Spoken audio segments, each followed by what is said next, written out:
22nd of May, 1957, Frank Costello, head of the Luciano crime family, had enjoyed a dinner with friends in an East Side restaurant. He took a cab to his apartment, the Majestic, on the fashionable Upper West Side of New York's Central Park.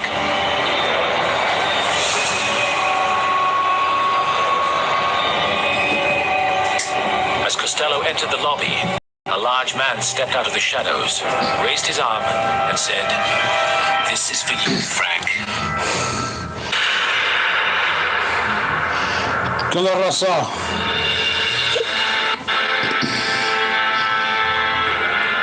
This organized hit on a top mafia boss would signal the rise of the most dangerous gangster in America, Vito Genovese.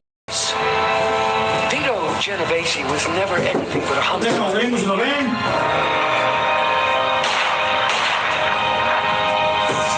the most despicable gangster ever to run the streets of the city. But Genovese's rise would also be a major turning point in the history of the mafia. And his actions would bring down the full force of the FBI on the mob. To say, Mr. Genovese? You're the head of the mafia in this country. It is now.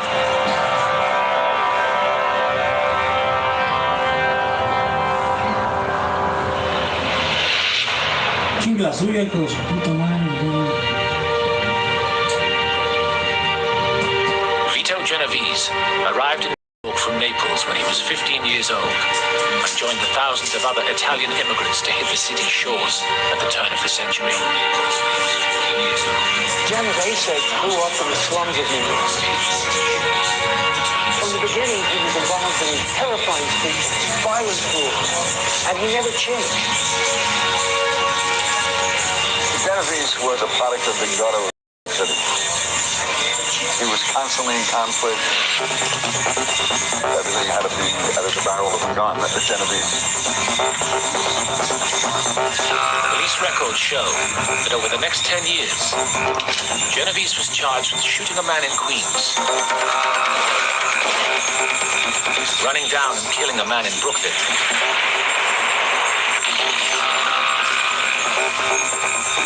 having a loaded revolver tucked into his belt on the Lower East Side, and murdering another hoodlum.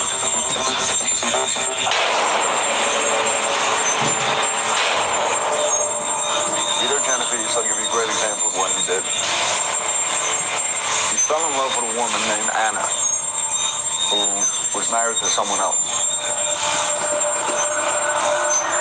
Genovese sent his thugs her husband off a roof so he could marry her, and he married her.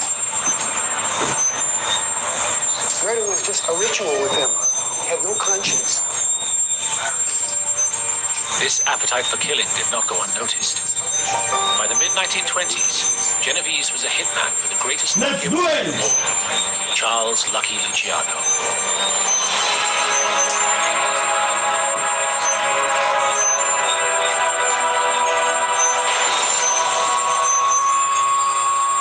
Genovese rose to the top by intimidation, and the guy who allowed him to do that was Lucky Luciano. Lucky Luciano used Vito Genovese as his intimidator. Luciano may have looked very cultivated, but he needed hitmen. And when he needed hitmen, one of the first people he turned to was Vito Genovese. By 1931, Genovese was acknowledged as Lucky Luciano's right-hand man and underboss, and was one of the key hitmen sent by Luciano to kill rival boss Giuseppe Masseria.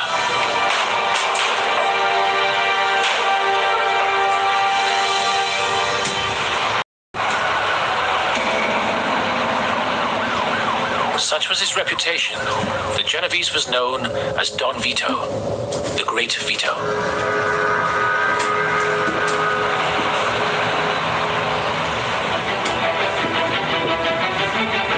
In 1936, Genovese got the chance to take the top job. When mafia Luciano was convicted on prostitution charges. And and sent to prison for 50 years.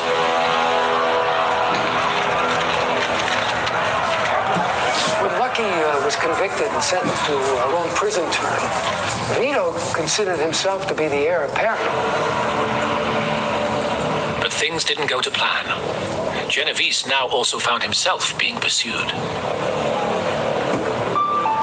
Vito Genovese had been involved in a murder in the early 1930s and somehow had managed to beat the rap. He's the rap. The victim had been one of Genovese's gangsters who had demanded too big a share of a crooked card game.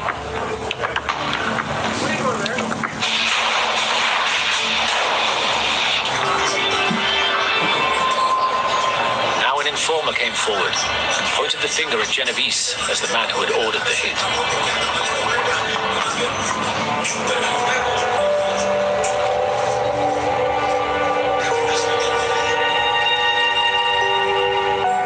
Just as he was about to take control of the Luciano family, Genovese was forced to flee to Italy to escape the murder charge and the electric chair.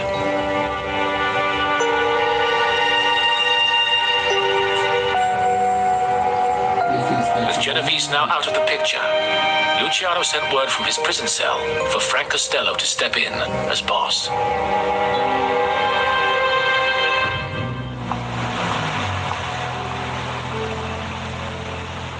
Just like Genovese, Frank Costello was born in Italy.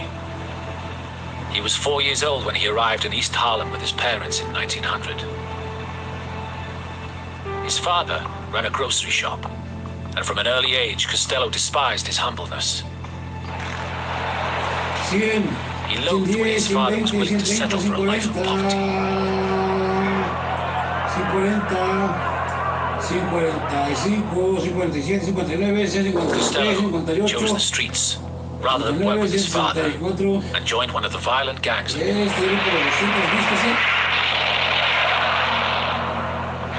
1915, Costello was arrested and sentenced to a year in jail for carrying a gun.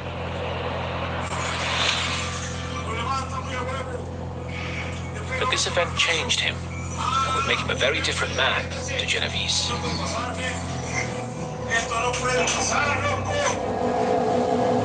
On his release, Costello decided to use his brains, not bullets, to get ahead. The people that he worked with were prone to violence, almost by definition, and he understood that murders were bad for business. He would never be the hitman, goon, the muscle man type. He was a gentleman gangster. He was never going to be a thug. And he also latched on to something called slot machines. By the 1930s, Frank Costello was known to the underworld as King of the Slots. His illegal one-armed bandit machines were grossing $500,000 a day. Suscríbete, suscríbete.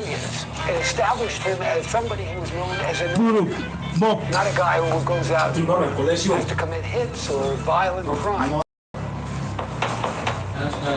With Genovese gone, Frank Costello was a very powerful man. He was now the head of the New York mafia, the largest mob family in America, with more than 400 soldiers beneath him.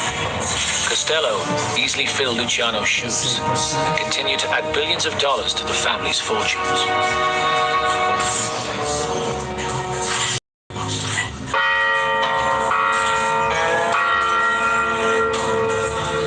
Far away in Italy, Genovese was just trying to make his way. It is said that when he fled the US on the murder charge, he had $750,000 in his trunk. Genovese was going to need it.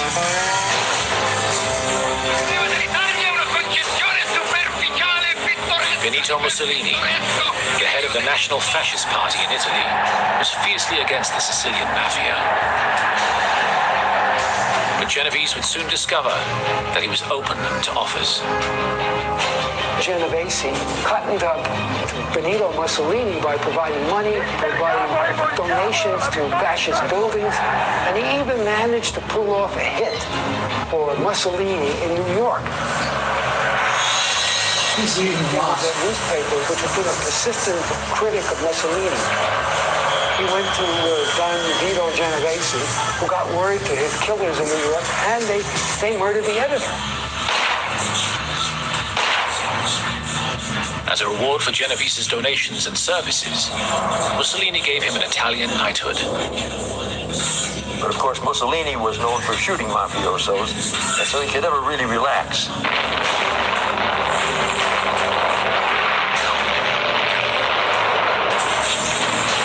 When World War II began, Genovese seized another opportunity. And he was a pretty crafty guy, Genovese.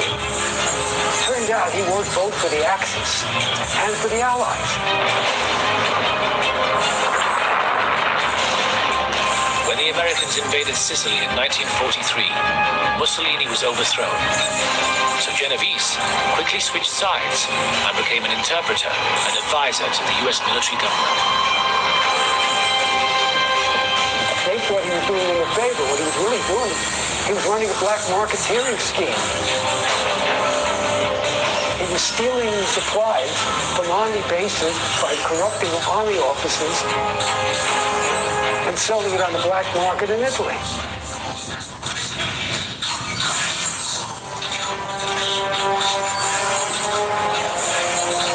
But for all his Sicilian success, Genovese was still wanted for the card game killing, and the New York police had new evidence implicating him. A man called Peter Latempa had come forward, claiming he had heard Genovese planning the murder. He was now held in protective custody as chief witness against Genovese. The American authorities finally caught up with Genovese in Naples in August 1944. Cállate la verga, porra madre.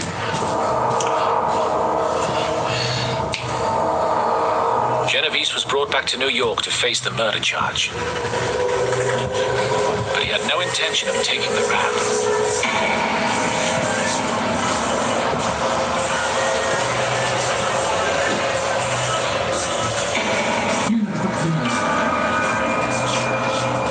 On the 16th of January, 1945, Latempa complained that he was suffering from a gallstone problem. Given painkillers by his guards.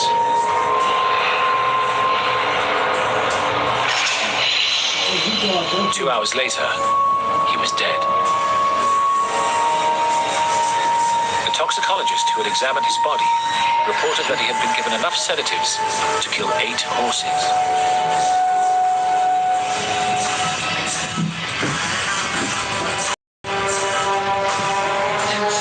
With Latempa out of the way, there was no case against Genovese.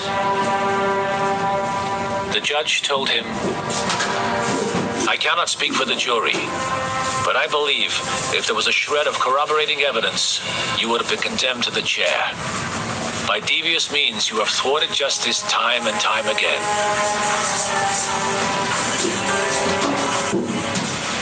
Genovese was acquitted.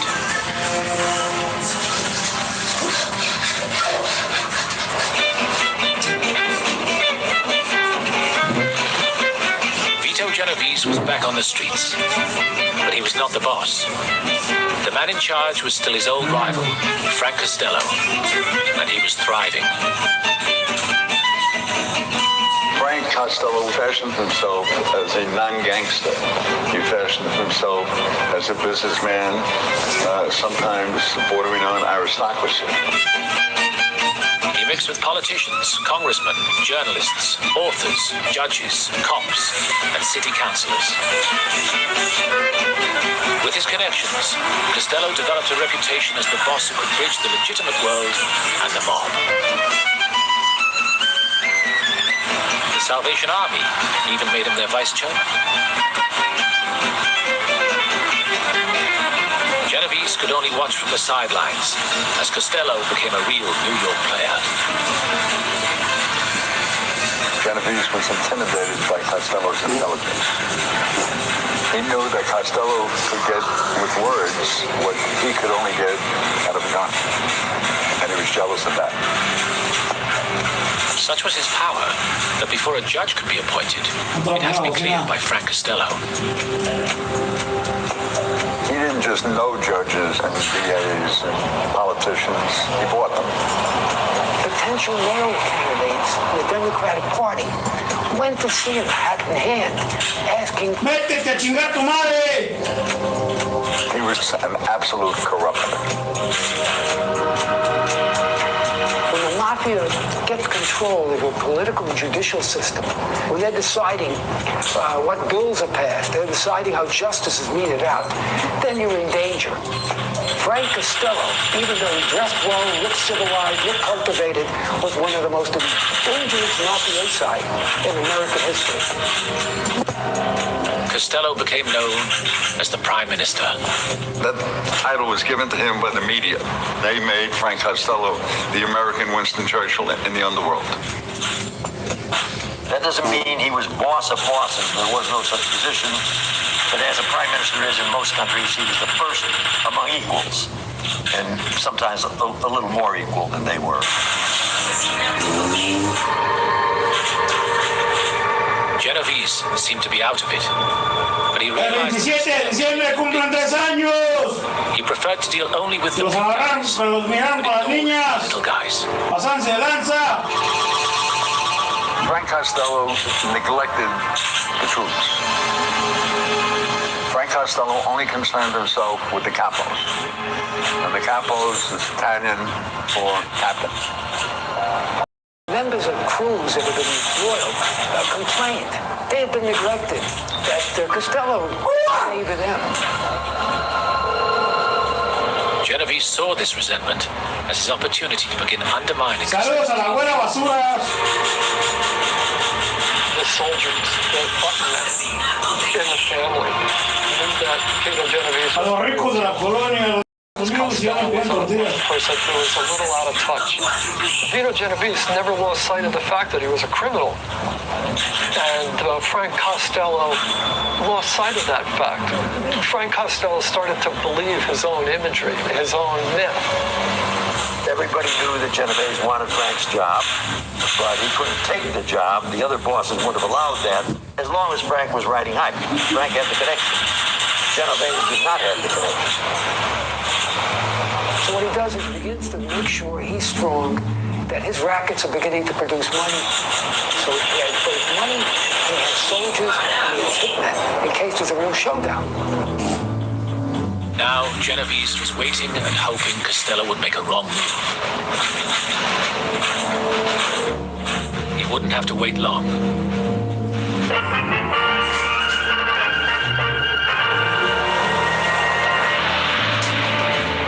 In 1950, an ambitious Democrat senator from Tennessee named Estes Kefauver headed a committee to investigate organized crime in America.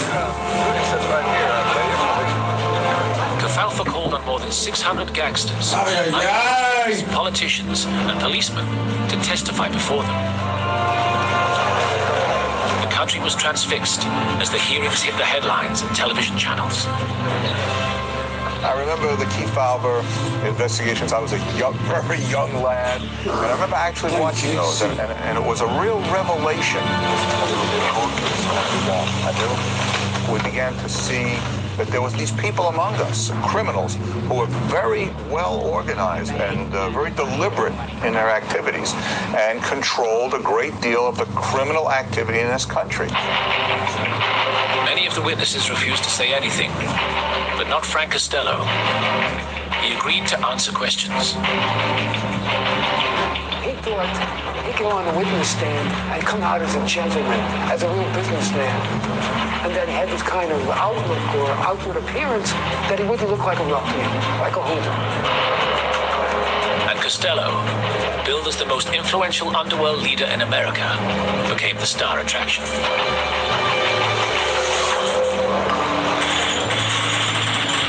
But then, Costello made a miscalculation. He surprised everybody by insisting that his face shouldn't be shown on television, and the committee instructed the broadcasters to respect his request. Television is not on any part of Mr. Costello.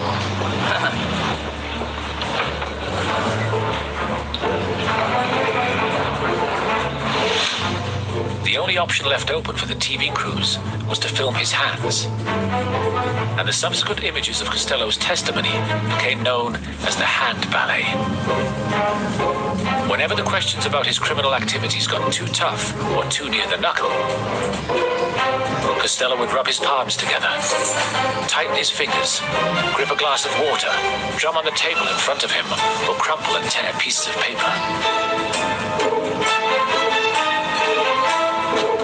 And although the television cameras were not allowed to show Costello's face, the newsreel cameras and press photographers had no such restrictions. To face the camera and let you have a good look at it.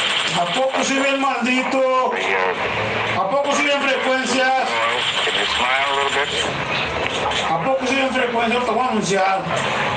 Has this country come up to your anticipations? What have you ever done for your country as a good citizen? Well, I don't know you saying what you mean by that. Well, you're looking back a couple of years now to that time when you became a citizen, and we're now standing 20-odd years after that. You must have in your mind some things you've done that you can speak of to your credit as American citizens. If so, what are they? Son ustedes. Pay Voy a hacer un my video tax. hablando de eso. I pay my taxes. That was advanced. Now, that's mine. He thought that was enough. He didn't think that he had to join the Army or Marine Corps. I pay my taxes. Everybody pays their taxes. Todo se paga. But he was the original superstar. Take it easy, güey. Estos bastardos van a pagar todo. Ridiculed Estos and bastardos van a... humiliated, ¡Chinga tu madre, puta güera basura, hija de puta! Soy tu puto padre de mierda, violadores. A certificate of the doctor who examined Mr. Costello this morning. All right. I'm in no condition to testify. Okay, then. Until I'm well enough.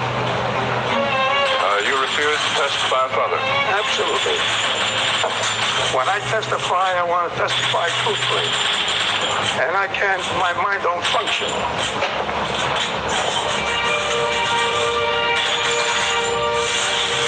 Costello had been publicly destroyed by the exposure, and he left the Kafauver Committee hearings as the Justice Department's #1 target. Once he failed at Kafauver, everybody went after him. He was indicted for tax evasion. He was convicted. He was indicted for lying to Congress. When you are the prime minister, the man who could work the miracle, and all of a sudden you fall off your horse, you fall on your face, you are not prime minister anymore. Frank Costello paid the price of television. By him appearing in front of the key file for ¡Métase a chingar su madre! that was the beginning of the end of Frank Costello. In fact, that was the beginning of the end of the mob. It took many, many years, and Frank Costello was the beginning of it because it brought the attention of the general public to what the mob was actually doing.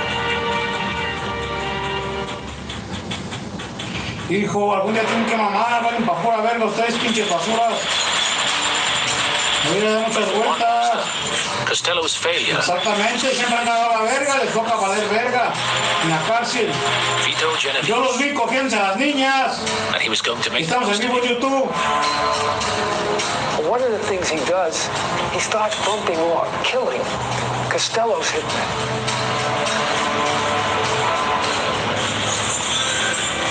The first on his list was one of Costello's top hitmen, Quítalo, hija de tu puta madre, se queda grabado. Moretti. Moretti had grown up with Costello in East Harlem and was now a feared New Jersey racketeer with his own army of 60 soldiers. He was also one of Costello's strongest supporters. But this planned execution wasn't just business. It was highly personal. Moretti had been promoted to Costello's underboss, his second in command. This meant that Genovese had been bumped down to just the captain of his own crew.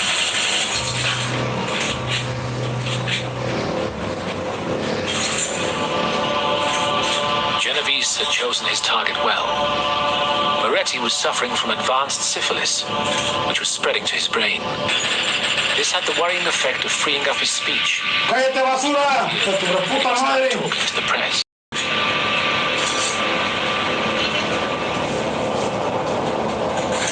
Genovese used this to his advantage. Because of Moretti's condition, he approached the commission, the mafia's board of directors, and asked for their permission for mercy killing. ¡Quítalo, güey! ¡Está grabado! ¡Quítalo! It was set up by Lucky Luciano in 1931 as a democratic system for dealing with all the mob's affairs. It operated by strict rules. No boss could be hit without the commission's permission. ¡Cállese, hija de su reputa madre! And they gave it to him.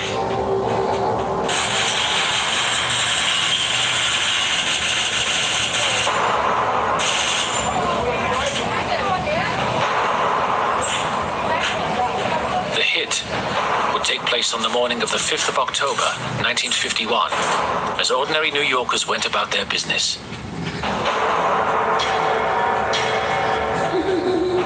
¡Simón, carnal! ¡He venido a darte del engaño!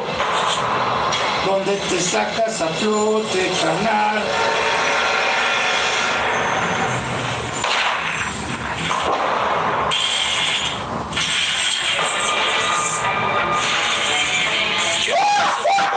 Clear to Costello that he was coming after him, and Costello was in no position to fight back.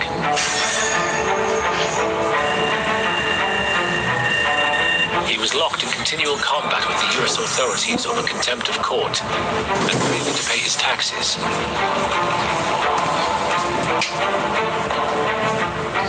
Over the next 6 years, Costello was in and out of jail. Ya se razazo lo que ya no sabe Dios. When he came out on bail in March 1957,